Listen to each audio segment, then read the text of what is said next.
বুঝছাও, বাসি মুখে যে গোবরগুলো খাইছিলাম শেফালির কথা শুনে তো আমি আকাশ থেকে পড়েছি। সে কয় কি জানো, মান্নান নাকি নিষ্পাপ নিরীহ। তুমি কও রোজনু ভাই? আমার নাম রোজনু না, আমার নাম রঞ্জু। নাম খান ঠিক করে ক। ও আল্লাহ, কইছো কি? আমি তো তোমার রঞ্জু ভাই কইলাম। ও বুঝতে পেরেছি। ওই শেফালির কথাটা শোনার পর থেকে না আমার মাথাটা কেমন গুলায় গুলায় যাচ্ছে, কিছু ঠিক পাচ্ছি না। ডাক্তার, তুমি তো দিনের বেলায় কথাটা শুনে অস্থির হয়েছো, আমি রাত্রের বেলায় শুনেছি। এই জন্যই কয় নারী জাতের মন বোঝা বড় দায়। ক্ষমা খাই তোমার উপর রাগ করেছিলাম, চোখে মহলম পর্যন্ত ঘষা মারেছিলাম।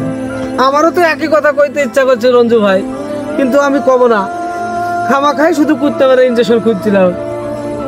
এখন তো আমার সন্দেহ হচ্ছে ডাক্তার, সেখানে কার নামে মুরগি মানত করে? সে বিষয়ে আমার কোনো সন্দেহ নাই, বুঝছো?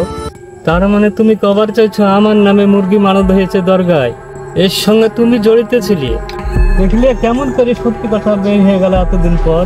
রঞ্জু ভাই, এইসব অতীত কথা নিয়ে কালচার করা বন্ধ করো তো, এখনকার কথা কও।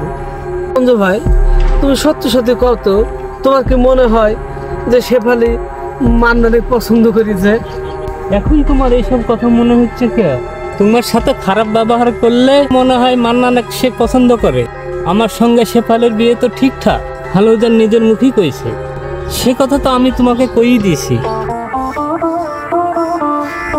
তাহলে পরে আমি কি না? কবি সাহেব কি কবিতা লিখতেছেন? আমি জাপান ডাক্তার। মনে করি এর আগে আপনার সঙ্গে দেখা হয়েছিল। হ্যাঁ, আপনার সঙ্গে তো অনেকবার পরিচয় হয়েছে। আপনি তো আমার চিকিৎসাও করেছেন। তাই নাকি? আপনাকে আমি চিকিৎসাও করেছি। দেখছেন আজকাল আমার কি যে হয়েছে, আমার কোনো কিছু মনে থাকছে না। শীতে উদ্ধার পালা লিখতেছেন, তাহলে তো মনে করেন আপনি রামায়ণে লিখতে পারেন বিয়াই। সীতা উদ্ধারে পালা তো মহাভারতের কাহিনী না ডাক্তার সাহেব। রাম সীতার কাহিনী তো রামায়ণে। মনের অবস্থা যা হয়েছে রে ভাই, নিজের নামটা যে জাপান ডাক্তার সেটাই কখন ভুলি যায়। রামায়ণ তো বহুত দূরের কথা। তো হঠাৎ আপনার মাথার অবস্থা এরকম হলো কেন? মনের অবস্থা কেবা করে কব সেটাও তো বুঝতেছি না ভাই। আচ্ছা ভাই, আমি তো একটা ডাক্তার মানুষ, আমার তো একটা প্র্যাকটিস আছে, তাই না? তাতে মনে কয় আছে, কিন্তু হঠাৎ আপনি রুগী দেখা বাদ দিয়ে আমার কাছে। এই যে কইলাম যে ভাই, কষ্ট কথা কাউকে কইতে পারছি না, বুকটা ফাটিয়ে যাচ্ছে ভাই, দম বন্ধ হয়ে আসতেছে। তাই চিন্তা করলাম যে কষ্ট কথা কাক কই, কার কাছে বসলে পরে দুঃখণ্ড কষ্ট নিবারণ হবে। তাই কবি মানুষ আপনি, তাই আপনার কাছে। আমার নিজের মনের অবস্থায় খুব খারাপ ডাক্তার। আমি আপনার কষ্ট কিভাবে নিবারণ করব বলেন?